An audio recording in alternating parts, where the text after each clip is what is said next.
Hi, it's Scott from Lion's Eye, and in this tutorial I'm going to be going over the absolute basics of HTML. This program is for absolute beginners and there's absolutely no prerequisites. So if you already know some HTML, this is going to be very boring, just skip this video. But if you're just getting started and you want to know the absolute basics, then this is going to be the perfect tutorial for you. So the first thing we want to do is head to this web page I'm on right now, and I'm going to put a link in the description so you can click on it. And that way you're going to be able to follow along with this tutorial. And what this web page does is it takes in HTML on the left-hand side, and when you click the Run button, it shows the output of that HTML on the right-hand side. It's a really good way to learn, and that way we can follow along and do this tutorial together. So what is HTML? HTML is what's known as a markup language, and it's actually what HTML stands for, Hypertext Markup Language. And a markup language is not a programming language. So for example, with a programming language, you could say, check to see if it's St. Patrick's Day, and if it is, make the text green. But a markup language can't do that. The only thing a markup language can do is take in this ugly annotated text like this and filter it and make it into this output that's easy for humans to read and looks a lot better. So that's all a markup language can do. Take this input and put it into an output. That's it. So how do we start writing HTML from scratch so that we understand it? The first thing we're going to do is get rid of everything on here, hit the delete button, and click Run, and we'll start from a completely empty slate. HTML is written by combining a whole bunch of HTML elements onto one page. And HTML elements are written by combining content with HTML tags. So don't worry, I'll give you an example right now. So the most basic HTML element is just plain text. So if we write the text hello world and click the Run button, it'll get processed by the HTML and it comes out the exact same way it came in because we have no tags surrounding it. So if we want to start doing our real first HTML element, we can use the strong tag. And there's a whole bunch of HTML elements, but this is just one I chose randomly. And what the strong tag does is makes text strong. So in this case, when we click Run, it's going to make the text bold. So you can see that this single HTML element is composed of an opening tag, the main content, and the closing tag. And the opening tag and the closing tag are always the same word or letter. The only difference is that there's a little / before the closing tag. So anything between the opening tag and the closing tag gets whatever effect applied to it. So let's do another example. I am a paragraph. I am another. You would think that if you hit Run, that the text will appear below it. But HTML ignores white spacing outside of tags. So if you want these paragraphs to appear like actual paragraphs, you have to use the paragraph tag. The paragraph tag is just the letter P. So the opening tag is P, and then the /P as the closing tag. And we'll do the same thing for our second paragraph.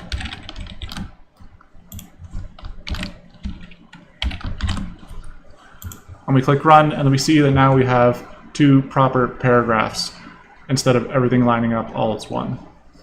Most HTML elements require an opening and a closing tag, but there are some that do not. And just as a simple example, one that does not is the HR tag. And this makes a horizontal rule. So when we hit Run, we'll see that now there's a horizontal line in between our two paragraphs. A very important aspect of HTML is that tags can be nested. And this means that you can put tags inside of tags, inside of tags, inside of tags, on and on and on. And the effects just sort of add up together. So just as an example, we can make this another inside of our paragraph strong by typing strong, and then on the other side of the word, strong. So now we have our opening tag for paragraph, or opening tag for strong, closing tag for strong, and our closing tag for paragraph. So now if we click Run, the word another becomes strong also. And this is how nesting works. This also highlights another aspect of HTML elements. Every HTML element is either an inline element or a block level element. And the best way to explain the difference is with an example. So if we had two strong tags right beside each other, then we'll just get the text output appearing right beside each other, because strong is an inline tag, which means it only takes up just as much space as it needs, no more. But if instead of strong these were paragraphs,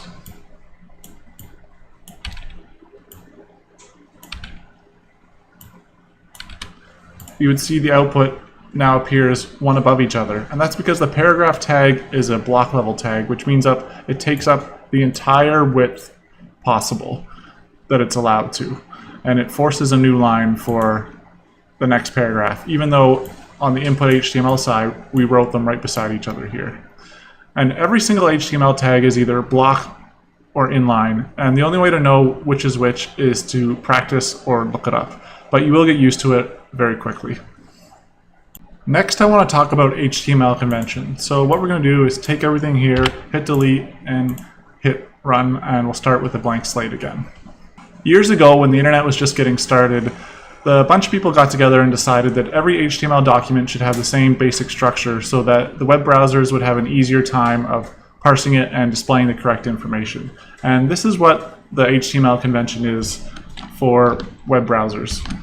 So the first thing we'll have is a doc type HTML, and this just declares that we're going to be using HTML5. That's what this doc type means. After that, we have our opening and closing HTML tags.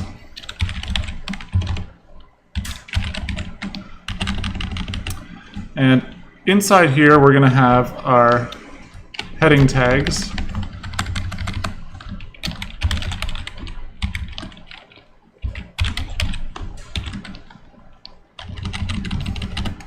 And our body tag.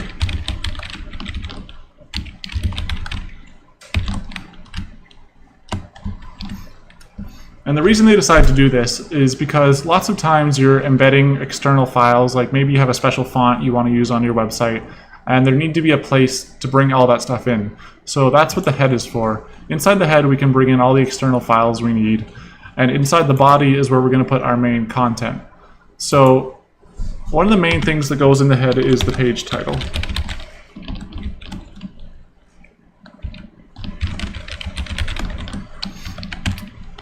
My page title. And inside the body is where we'll put our normal HTML.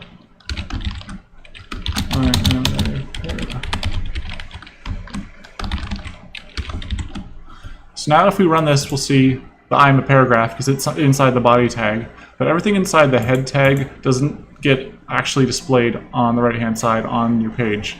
This page title, normally under most circumstances, will appear right here on the top of your browser. Now, as you can see, this is very difficult to read. So what people who write HTML commonly do is they indent nested tags. So since our head tag and our body tag are both inside of our HTML tag, we're going to indent these one space. And since the title tag is inside the head tag, we're also going to indent that one space. And since the text is inside the title tag, what we can either do is indent this once, or to save space, we can just do this. It doesn't matter, everything's going to come out looking the exact same way on the output. So the other thing we want to do is take our body tag. Since this paragraph is inside the body tag, we're going to indent it once as well. And as you can see, this makes everything a lot easier to read, and if we hit run, the output is exactly the same. Next, I'm going to go over all of the most basic HTML tags. There's a lot more than this, but you only really need to know a few of them, and if you encounter any of the other ones, you can always do a quick Google search and look them up. So we've already encountered the paragraph tag, so I'm just going to move this body tag down, and above this paragraph tag, I'm going to show you the heading tag. This is H1, and there's 6 different versions of the heading tag. And heading 1. And if you run this, you'll see that the heading basically just makes the text a lot bigger and makes it look like a heading. And there's 6 different versions of this, H1 through H6. And I'm just going to copy them here so that you don't have to spend time watching me write them out. But they're all written exactly the same. So we can run this and we can see all the different headings here. Now, another thing that is very common to do is write a list. So to write a list in HTML, there's two different types. There's ordered lists and unordered lists. So to do an unordered list, it's UL for unordered list, and then the closing tag.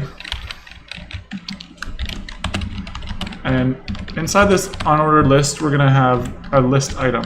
So LI, closing tag, LI, and then whatever we want our list item to be. So my first item, and then we're just going to copy and paste this and make a couple more.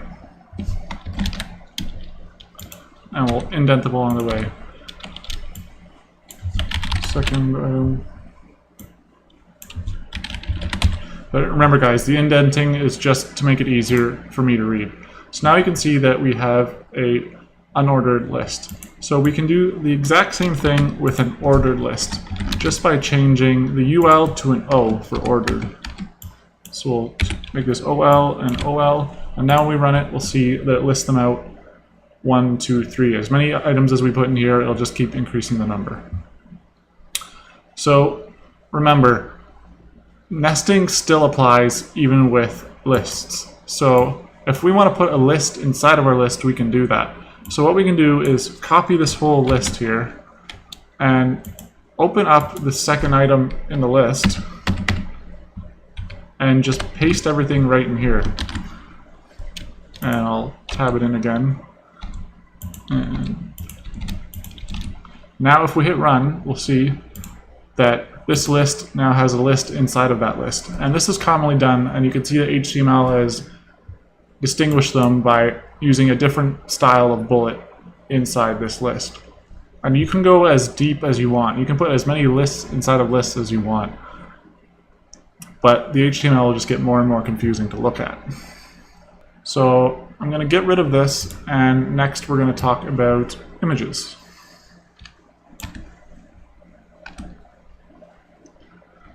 I'll keep a paragraph here. So to put an image into your web page, the first thing we need to do is find an image, obviously. So I'm just going to go to Google right here, and you can see we have the Google logo. So I'm going to say open image in new tab, and this is going to show the Google logo just as its own image, and this is the URL for it in our browser. So I'm just going to copy this right here, go back to our editor, and to put an image into an HTML file, we use the image tag. Now, this is something else we want to get introduced to, and that is attributes. You can put attributes into any of these HTML tags, and the most common attribute for the image tag is the source. So the source of this image is going to be that URL before that we copied. So I'm just going to paste this in here and hit run, and we'll see that the Google logo has appeared in our HTML document. So another common tag we want to talk about is the link tag. So if we want to click on something and get taken to another page, obviously this is very commonly done on all websites. So you make links using the A tag, and we close it. And we might say, take me to Google. So if we run this, we'll see it makes the text take me to Google. But if we click on it, nothing happens, because this link tag needs an attribute also called href, which stands for hypertext reference. So inside this, we're going to put the destination where we want this take me to Google to take us to. So obviously it makes sense if we say http and we put in google.ca. So now when we run this, this becomes a link, and if we click on this, we'll get taken to Google. But remember, nesting still applies. So what we can do is take this text and delete it, but open up this link tag and take this image tag and copy and paste it inside, and we'll get rid of the original here. So now we can see that this image tag is actually inside this link tag, which means that when we run this code, this whole image becomes a link. And now we can click on this image and it becomes a link into Google. So I'm going to get rid of all this stuff and we'll go on to the next thing. The next thing we want to talk about is tables. And a table is kind of like just an Excel spreadsheet, and it's used for displaying data. So to make a table, we use a table tag.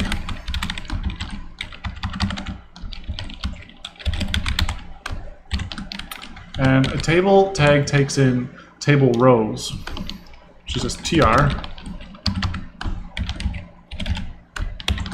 And inside the table row, we have table data. So we might say name, age,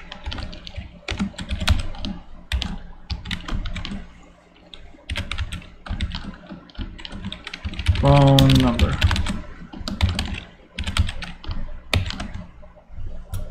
And so we just copy them. This is going to make the first row of our table. And since we have no CSS and no styling, it does not look amazing. So I'm just going to show you what this looks like. I'm just going to do a couple of them. So my name is Scott. I'm 28. Phone number 3454629. Name Kyle. Age 32. Phone number 987654321. So if you run this, we can see that it's all, everything gets aligned properly. And we can change this later with CSS to make the table look a lot better. But for example, if I, instead of wrote 28 here, if I had written I am 28 years old, it'll still align everything else so that it looks okay. So it still has the phone number aligned after all the age column. And in the CSS section, we're going to make this look a lot better, but this is how you make tables.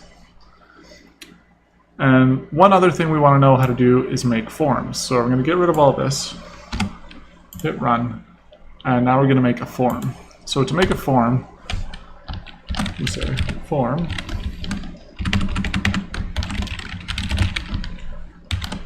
and inside the form, we're going to have a label. So we'll say first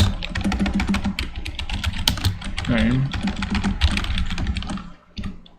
and we'll say input, and then input has a couple attributes we need. So type equals text, and name equals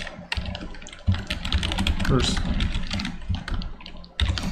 Now, input is an inline element, not a block element, so when we hit run, it'll appear beside our first name text. So what we can also do is say birthday, and the type here we'll do as date, and we'll call this whatever, day of birth. These names don't matter here, as long as you know what they are for programming purposes, but for HTML purposes they do not matter. So if we hit run, we'll see it appears right next to each other, but it looks a lot better if we do it on our next line. So we'll just put a BR tag here. And so now the HTML will generate this little, because it's of type date as opposed to of type text. Type text just types in text, whereas date makes this little date selector, and then you can choose a date and it'll input it for you. Now remember guys, the HTML is just a markup language. All it can do is make this little thing appear, but it can't actually do anything with the data. To do something with this data that we put in here, we will need a programming language like JavaScript. But this is just HTML, so all it can do is make the form. And the last thing we need is a button to submit it. So we'll say input type equals submit, value equals click me. And we'll put another BR here so it appears below it. So if we run this, we'll see that we have our click me button. But this of course doesn't do anything when we click it.